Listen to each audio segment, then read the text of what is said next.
Good day, ma'am. Please introduce yourself.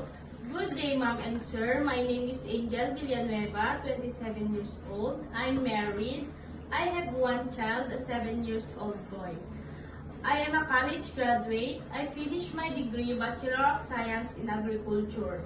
I live in Enrile, Cagayan Valley, Philippines. I have two sisters and I'm the first child in the family. How will you describe yourself? I am cheerful, kind, and hardworking person. Why do you want to apply abroad? I want to work abroad for the future of my son and to help my parents also. Do you have work experience abroad?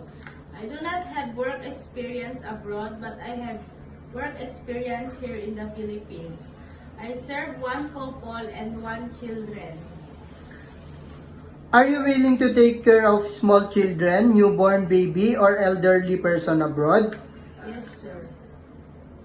How would you take care of naughty children and children with temper tantrums? How about if the newborn baby is crying at night?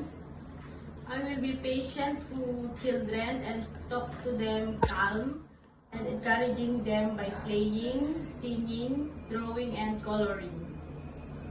What will you do if become homesick? I will keep myself busy at work. Are you scared of dogs and cats? No, sir. Are you willing to take care of pets, even big dogs? Yes, sir. How do you describe your cooking skills?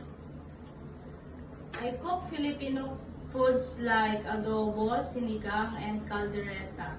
And I'm willing to learn how to cook my employer's dishes too. Do you have any food allergy? No, sir. Do you eat everything? Yes, sir. Can you sing for me a nursery song?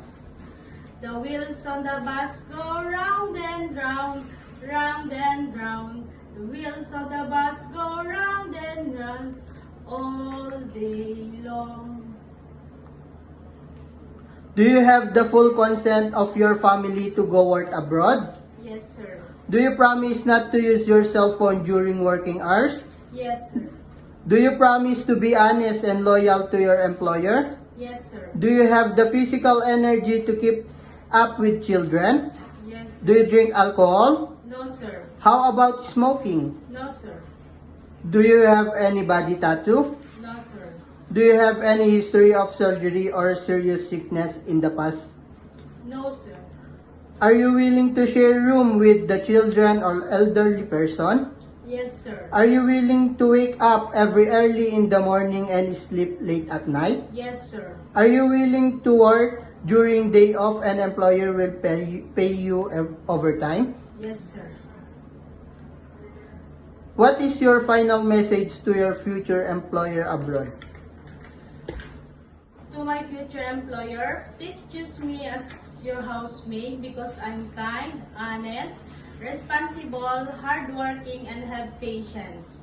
I promise to finish my 2 years contract and I will treat your family as my own family.